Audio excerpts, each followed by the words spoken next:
नमस्कार, ओम शांति ते नाले सत श्री अकाल। अज फिर तुहाडे वर्गों लैके आई हाँ सतगुरु करता पुरख दा ये कार्यक्रम।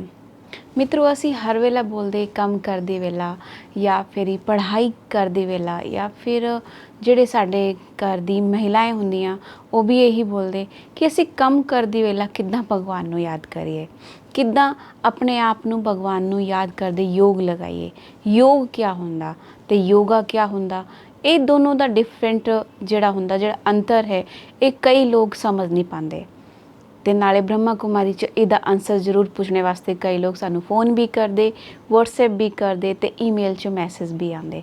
ਔਰ ਮੈਨੂੰ ਪੂਰੀ ਉਮੀਦ ਹੈ ਕਿ ਤੁਹਾਡੇ ਪ੍ਰਸ਼ਨਾਂ ਦਾ ਹੱਲ ਦੇਣੇ ਵਾਸਤੇ ਸਾਡੇ ਜਿਹੜੇ ਭਰਾਤਾ ਹੈ ਨਿਰਵੈਰ ਭਾਈ, ਉਹ ਤੁਹਾਨੂੰ ਪ੍ਰਸ਼ਨਾਂ ਦਾ ਹੱਲ ਦਿੰਦੇ। ਔਰ ਮੈਨੂੰ ਇਹ ਵੀ ਲੱਗਦਾ ਕਿ ਉਹ ਆਨਸਰ ਸੁਣ ਕੇ ਤੁਹਾਡੇ ਜਿਹੜੇ ਪ੍ਰਸ਼ਨ ਨੇ ਉਹ ਖਤਮ ਹੋ ਜਾਂਦੇ। ਆਈਏ ਸਤਿਗੁਰੂ ਕਰਤਾ ਪੁਰਖ 'ਚ ਨਿਰਵੈਰ ਭਾਈ ਸਾਹਿਬ ਦਾ ਸਵਾਗਤ ਕਰਦੇ ਹਾਂ। भाई जी, तुहाडा इस करता पुरख च बहुत बहुत स्वागत है। बड़ा बड़ा धन्यवाद जी। सत श्री अकाल, ओम शांति। ओम शांति भाई जी बार बार तुहाडे वर्गों यही प्रश्न पुछदी हाँ मैं कि अजकल का जिहड़ा समय है, समय दे हिसाब किताब नाल प्रकृति जीत किद्दां बणीए, तो प्रकृति नूं असी अपनी सेवाधारी किद्दां बनाईए। सब भैणां और भाइयों नूं बहुत बहुत ईश्वरी याद और इस प्रोग्राम च सब दा बड़ा स्वागत है। मेरे वास्ते बड़ा सौभाग्य है कि साडी कविता बहन जी सानू बुला लेंदे ने और फिर तुहाडी तरफों चारों तरफों ज्ञान दे कोई ना कोई सवाल या मैडिटेशन दे बारे च या योग दे बारे च कुछ क्लैरिफिकेशन वास्ते वो प्रश्न पूछते ने। ते हुण इन्हां ने मैनू पहले पहले पूछा ही कि योग दे बल नाल प्रकृति जीत किस तरह बनी है।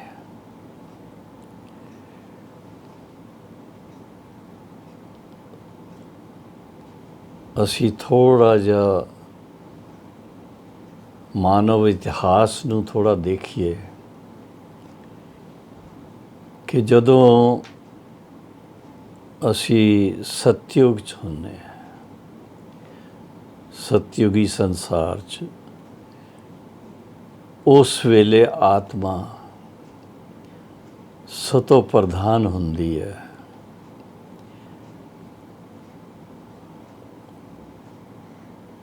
0% नेगेटिविटी उहदे च हुंदी, उहदे च कोई भी कमी विकारां दी इहदी कोई नहीं हुंदी।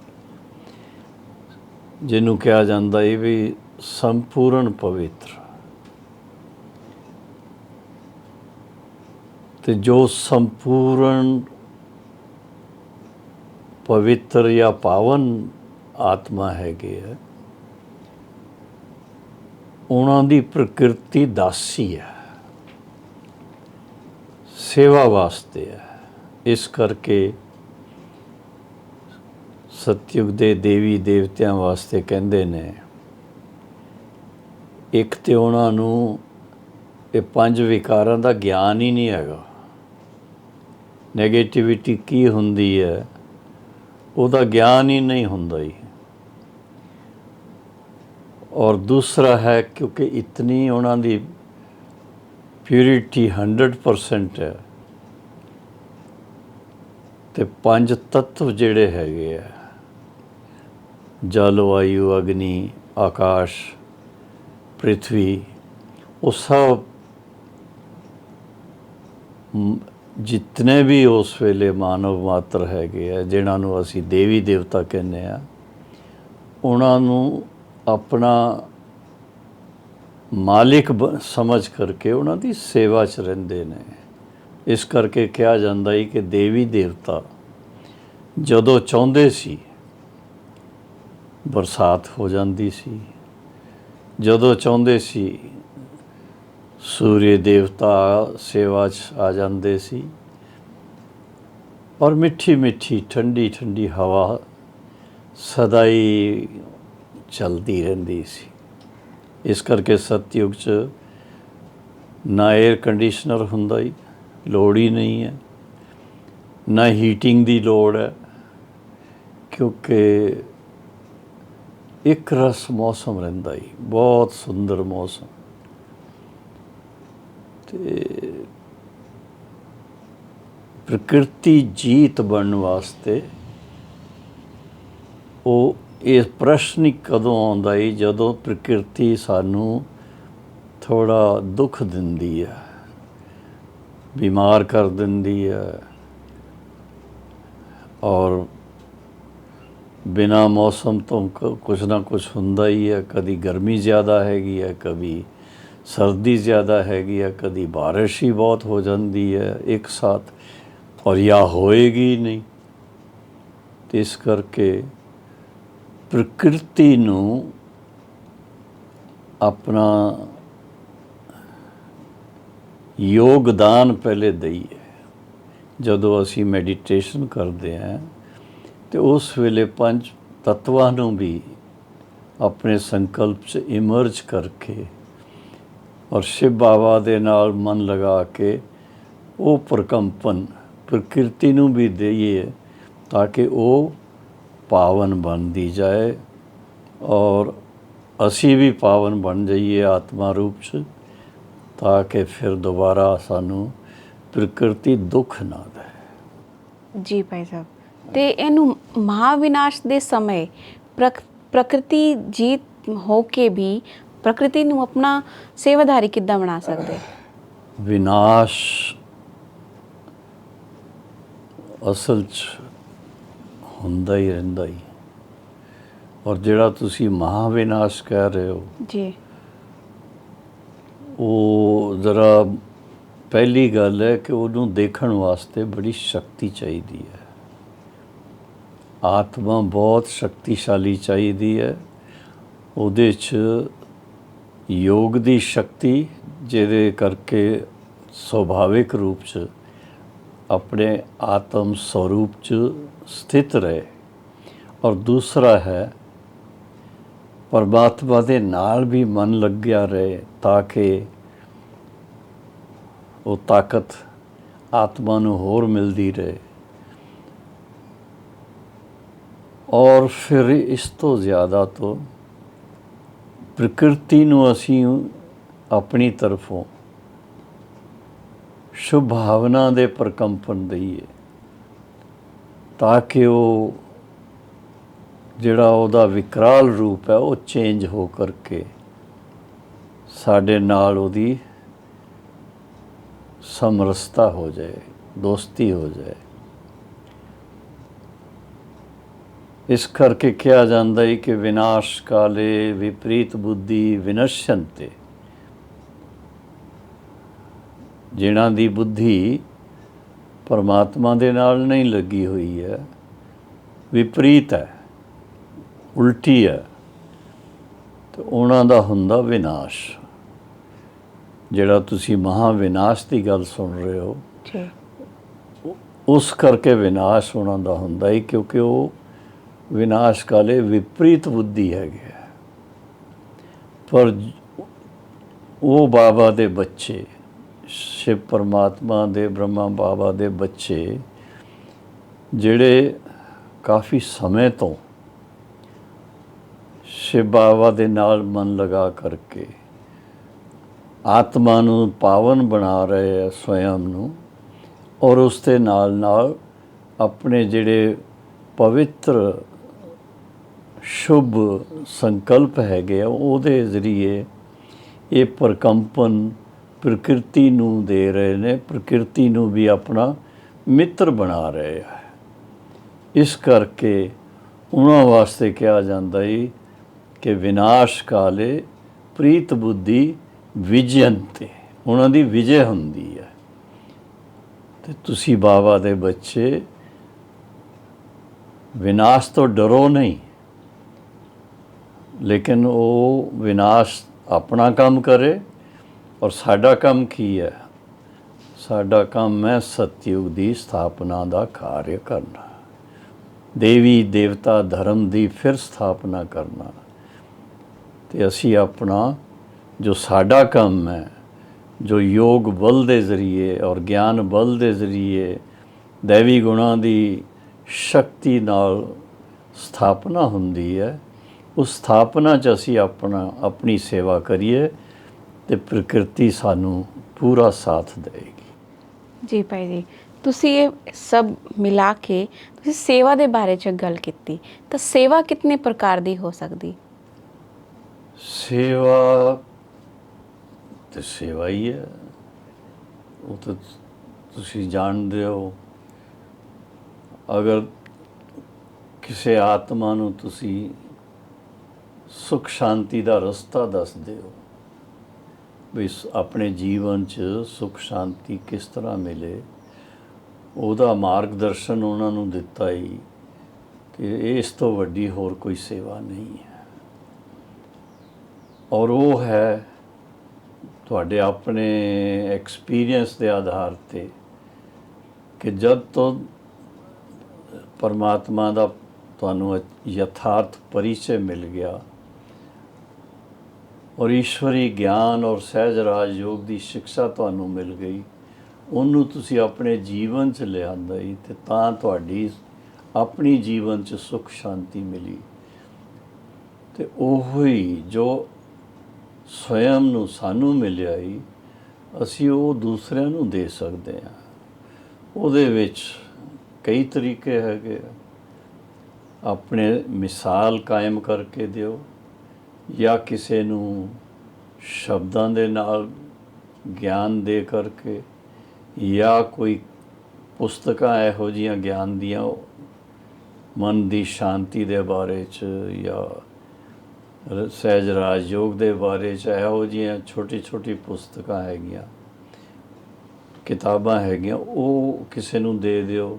ਤੇ ਗਿਆਨ ਧਨ ਦਾ ਦਾਨ ਕਰ ਰਹੇ ਹੋ ਜਿਸ ਤਰ੍ਹਾਂ, ਇਸੇ ਤਰ੍ਹਾਂ ਹੀ ਹੋਰ ਕਈ ਪ੍ਰਕਾਰ ਦੀ ਸੇਵਾ ਹੈਗੀ ਹੈ। ਪ੍ਰਦਰਸ਼ਨੀ ਹੈ ਔਰ ਮੇਲਾ ਹੈ, ਦੂਸਰਾ ਫਿਲਮ ਹੈ, ਟੀਵੀ ਦੇ ਜ਼ਰੀਏ ਹੈ। ਮਤਲਬ ਸੇਵਾ ਦਾ ਮਤਲਬ ਹੈ ਕਿ ਤੁਸੀਂ ਦੂਸਰੇ ਜੋ ਵੀ ਭਾਈ ਭੈਣ ਹੈਗੇ ਆ, ਉਹਨਾਂ ਨੂੰ ਉਹ ਮਾਰਗਦਰਸ਼ਨ ਦਿਓ ਕਿ ਉਹ ਆਪਣੇ ਆਪ ਨੂੰ ਸੁਭਾਵਿਕ ਰੂਪ 'ਚ ਆਤਮ ਸਰੂਪ 'ਚ ਸਥਿਤ ਕਰਕੇ ਆਪਣਾ ਸੱਚਾ ਜਿਹੜਾ ਉਹਨਾਂ ਦਾ ਸੁਧਰਮ ਹੈ, ਸ਼ਾਂਤੀ ਔਰ ਪ੍ਰੇਮ, ਉਹਦੇ 'ਚ ਉਹਨਾਂ ਦਾ ਮਨ ਟਿਕ ਜਾਏ।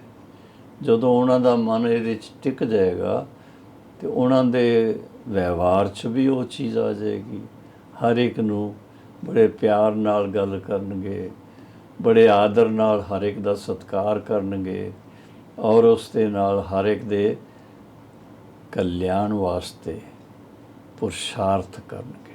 ਜੀ ਭਾਜੀ, ਤਾਂ ਭਾਜੀ ਸੰਸਾਰ 'ਚ ਇਤਨੀ ਸਾਰੀ ਲੜਾਈਆਂ, ਕਲਾ, ਕਲੇਸ਼, ਝਗੜੇ ਹੋਇਆ ਕਰਦੇ, ਤਾਂ ਕਿਆ ਅਸੀਂ ਇਹ ਯੋਗ ਦੁਆਰਾ ਸਮਾਪਤ ਕਰ ਸਕਦੇ? ਕਿਆ ਉਪਾਅ ਹੋ ਸਕਦਾ ਇਹਦਾ? ਯੋਗ ਦੁਆਰਾ ਤੁਸੀਂ ਕੁਝ ਹੱਦ ਤਾਈਂ ਕੁਝ ਵਾਈਬ੍ਰੇਸ਼ਨ ਦੇ ਸਕਦੇ ਹੋ, ਜੀ, ਪਰ ਜਦੋਂ ਤਾਈਂ ਲੋਕਾਂ ਦੇ ਦਿਮਾਗ ਵਿੱਚ ਭੇਦਭਾਵ ਹੈਗੇ ਆ, ਜੀ, ਭਾਵੇਂ ਉਹ ਮਜ਼ਹਬ ਦੇ ਕਾਰਨ ਭੇਦਭਾਵ ਹੈਗੇ ਆ, ਭਾਵੇਂ ਦੇਸ਼ ਦਾ ਆਪਸ 'ਚ ਝਗੜੇ ਹੈਗੇ ਆ ਤੇ ਭੇਦਭਾਵ ਹੈਗੇ ਆ, ਔਰ ਭਾਵੇਂ ਰੰਗ ਭੇਦ ਹੈ, ਕੋਈ ਵੀ ਭੇਦਭਾਵ ਦੇ ਕਾਰਨ ਜਿਹੜੇ ਝਗੜੇ ਆ, ਜਦੋਂ ਤਾਈਂ ਉਹ ਝਗੜੇ ਇਸ ਦੁਨੀਆ 'ਚ ਹੈਗੇ ਆ ਤੇ ਸ਼ਾਂਤੀ ਨਹੀਂ ਹੋ ਸਕਦੀ। ਤੇ ਇਸ ਕਰਕੇ ਈਸ਼ਵਰੀ ਗਿਆਨ ਦੇ ਜ਼ਰੀਏ ਇਹੋ ਜਿਹੇ ਜਿਹੜੇ ਫਿਰਕਾ ਪ੍ਰਸਤੀ ਹੈ ਜਾਂ ਜੋ ਵੀ ਹੈ, ਉਸ ਤੋਂ ਜਦੋਂ ਸਾਡਾ ਮਨ ਉੱਪਰ ਉੱਠਦਾ ਹੀ, ਬੇਹੱਦ 'ਚ ਅਸੀਂ ਸੋਚਦੇ ਹਾਂ ਕਿ ਅਸੀਂ ਪਰਮਾਤਮਾ ਪਿਤਾ ਦੇ ਬੱਚੇ ਹੈਗੇ ਆ, ਔਰ ਸਾਡਾ ਕੰਮ ਕੀ ਹੈ, ਜੋ ਪਰਮਾਤਮਾ ਪਿਤਾ ਤੋਂ ਸਾਰਾ ਸੰਸਾਰ ਹੱਥ ਜੋੜ ਜੋੜ ਕਰਕੇ, ਨਤਮਸਤਕ ਹੋ ਕਰਕੇ, ਮੱਥੇ ਟੇਕ ਟੇਕ ਕਰਕੇ ਇਹੀ ਮੰਗਦੇ ਆ, ਹੇ ਭਗਵਾਨ, ਹੇ ਰਾਮ, ਹੇ ਵਾਹਿਗੁਰੂ, ਸਾਡੇ ਜੀਵਨ 'ਚ ਸ਼ਾਂਤੀ ਔਰ ਸੁੱਖ ਹੋਏ, ਸਾਡਾ ਪਰਿਵਾਰ ਸੁਖੀ ਰਹੇ। ਇਸੇ ਤਰ੍ਹਾਂ ਹੀ ਫਿਰ ਥੋੜਾ ਬੇਹੱਦ 'ਚ ਜਾਂਦੇ ਆ ਤੇ ਆਪਣੇ ਸਮਾਜ ਔਰ ਦੇਸ਼ ਵਾਸਤੇ ਵੀ ਸੋਚਦੇ ਆ।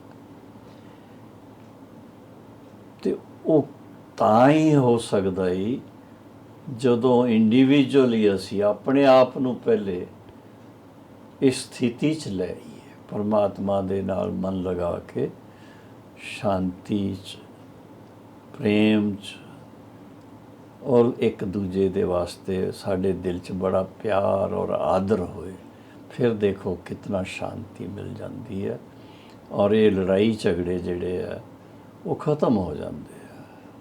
ਜੀ, ਤਾਂ ਭਾਜੀ शारीरिक ਜਿਹੜੀ ਬਿਮਾਰੀਆਂ ਹੈ ਉਸ 'ਚ ਕਿੱਦਾਂ ਵਿਜੇ ਪ੍ਰਾਪਤ ਕਰੀਏ? ਮੰਨ ਲਿਆ ਕਿ ਕੋਈ ਬਿਮਾਰੀ ਆ ਗਈ, ਉਸ 'ਚ ਕਿੱਦਾਂ, ਕਾਫੀ ਬੜੀ ਬਿਮਾਰੀਆਂ ਹੁੰਦੀ, ਉਸ 'ਚ ਕਿੱਦਾਂ ਅਸੀਂ ਵਿਜੇ ਪ੍ਰਾਪਤ ਕਰੀਏ?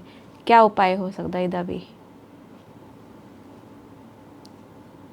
ਇੱਕ ਚੀਜ਼ ਆਪਣੇ ਮੈਂ ਅਨੁਭਵ ਤੋਂ ਤੁਹਾਨੂੰ ਦੱਸ ਰਿਹਾ ਜੀ ਕਿਉਂਕਿ ਮੈਂ ਹਾਲਾਂਕਿ ਗਿਆਨ ਮਾਰਗ 20 ਸਾਲ ਦੀ ਉਮਰ ਤੋਂ ਚੱਲਿਆ ਜੀ 50 ਸਾਲ ਦੀ ਉਮਰ ਤਾਈਂ ਮੈਨੂੰ ਕੋਈ ਬਿਮਾਰੀ ਕਦੀ ਤੰਗ ਨਹੀਂ ਕਰ ਰਹੀ ਸੀ, ਜੀ ਪਰ 50 ਸਾਲ ਦੀ ਉਮਰ 'ਚ ਪਹਿਲੇ ਪਹਿਲੇ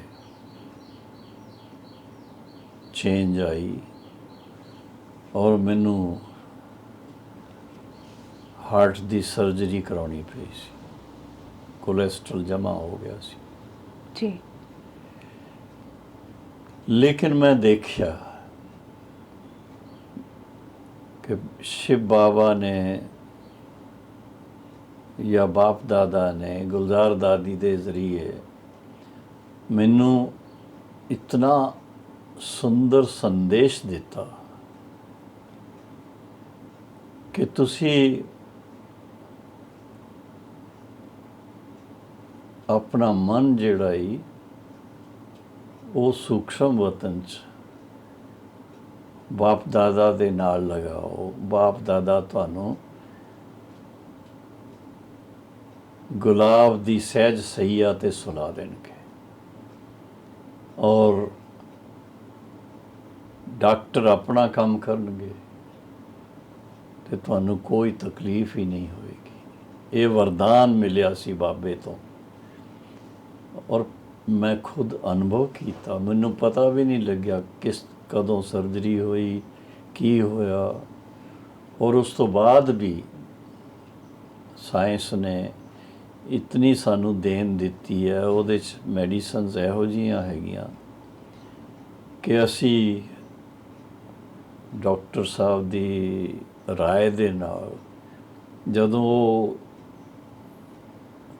ਕੈਪਸੂਲ ਲੈਂਦੇ ਰਹਿੰਦੇ ਆ 8-8 ਘੰਟੇ ਤੇ ਬਿਮਾਰ ਉਹ ਦਰਦ ਅੰਦਰ ਮਹਿਸੂਸ ਹੀ ਨਹੀਂ ਹੁੰਦਾ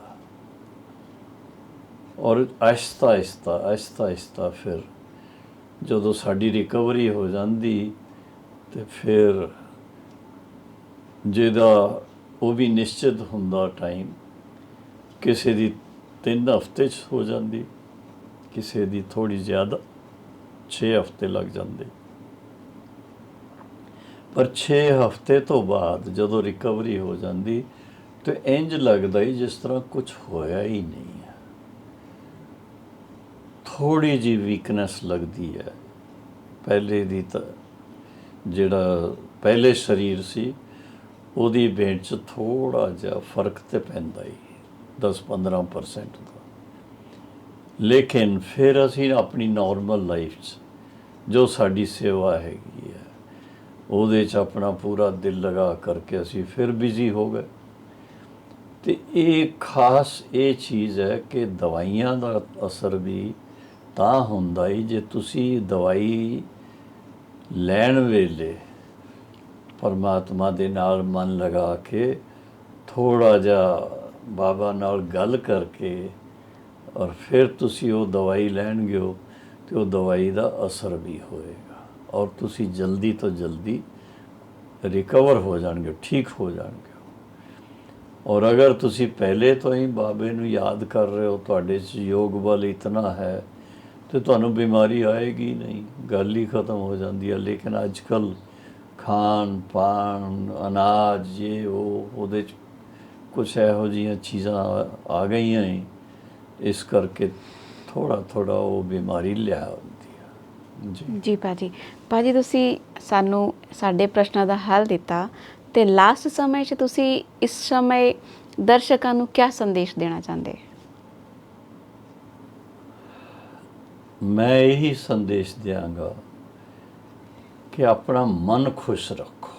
ਜੀ ਜੀ ਖੁਸ਼ ਤੇ ਜਹਾਨ ਖੁਸ਼। ਤੁਹਾਡਾ ਮਨ ਬੜਾ ਖੁਸ਼ ਚਾਹੀਦਾ ਹੈ, ਔਰ ਉਹ ਮਨ ਨੂੰ ਖੁਸ਼ ਰੱਖਣ ਦੇ ਵਾਸਤੇ ਆਪਣੇ ਮਨ ਨੂੰ ਖੁਸ਼ੀ ਦਾ ਜਿਹੜਾ ਸਾਗਰ ਹੈ, ਆਨੰਦ ਦਾ ਸਾਗਰ ਹੈ, ਔਰ ਸਰਵ ਸ਼ਕਤੀਵਾਨ ਹੈ ਪਰਮ ਪਿਤਾ ਪਰਮਾਤਮਾ ਸ਼ਿਵ, ਉਹਨਾਂ ਦੇ ਨਾਲ ਆਪਣਾ ਮਨ ਨੈਚੁਰਲ ਲਗਾਉਣਾ ਸਿੱਖ ਜਾਓ। ਕੋਈ ਜਿਹੜੀ ਬਹੁਤ ਪਿਆਰੀ ਚੀਜ਼ ਹੁੰਦੀ ਹੈ, ਜਾਂ ਪਿਆਰੇ ਭਾਈ ਭੈਣ ਹੁੰਦੇ ਆ, ਜਾਂ ਮਾਤਾ ਪਿਤਾ ਹੁੰਦੇ ਆ, ਤੇ ਉਹਦੇ ਵਾਸਤੇ ਮਿਹਨਤ ਨਹੀਂ ਕਰਨੀ ਪੈਂਦੀ ਕੋਈ, ਉਹ ਨੈਚੁਰਲੀ ਯਾਦ ਉਹਨਾਂ ਦੀ ਰਹਿੰਦੀ ਹੈ। ਉਹਨਾਂ ਦੀਆਂ ਅੱਛੀਆਂ ਅੱਛੀਆਂ ਗੱਲਾਂ ਸਾਨੂੰ ਯਾਦ ਰਹਿੰਦੀਆਂ ਹੈ, ਉਹਨਾਂ ਦਾ ਪਿਆਰ ਸਾਨੂੰ ਯਾਦ ਰਹਿੰਦਾ ਹੈ, ਉਹਨਾਂ ਦੀ ਜਿਹੜੀ ਸਿੱਖਿਆ ਮਿਲੀ ਹੋਈ ਹੈ, ਜਿਸ ਕਰਕੇ ਸਾਡੀ ਜੀਵਨ ਅੱਛੀ ਬਣਦੀ ਹੈ, ਉਹ ਯਾਦ ਰਹਿੰਦੀ ਹੈ। ਤੇ ਇਸ ਕਰਕੇ ਬਾਬਾ ਨੇ ਸਭ ਬੱਚਿਆਂ ਨੂੰ ਇੱਕ ਹੀ ਗੱਲ ਕਹੀ ਹੈ ਕਿ ਬੱਚੇ ਕੋਸ਼ਿਸ਼ ਕਰੋ जितना हो सके अधिक से अधिक समय बिताओ।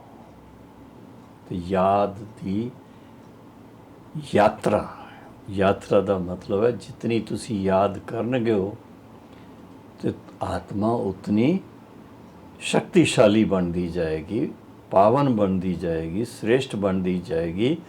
उसका असर शरीर ते भी पैंदा है, फिर शरीर भी पूरा साथ दिंदा है। ਜੀ ਭਾਜੀ, ਅੱਜ ਤੁਸੀਂ ਸਾਨੂੰ ਔਰ ਮੇਰੇ ਦਰਸ਼ਕਾਂ ਨੂੰ ਪ੍ਰਕਿਰਤੀ ਦੇ ਬਾਰੇ 'ਚ ਸਮਝਾਇਆ, ਤੇ ਨਾਲੇ ਸੇਵਾ ਦੇ ਬਾਰੇ ਵੀ ਸਮਝਾਇਆ, ਔਰ ਅੰਤ ਸਮੇਂ ਜਿਹੜਾ ਇੱਕ ਮੈਸੇਜ ਦਿੱਤਾ ਉਹ ਖੁਸ਼ੀ ਵਾਸਤੇ। ਤੁਹਾਡਾ ਬਹੁਤ ਬਹੁਤ ਧੰਨਵਾਦ, ਤੁਸੀਂ ਇਸ ਕਾਰਜਕ੍ਰਮ 'ਚ ਆਏ। Om Shanti. Thank you. Om Shanti.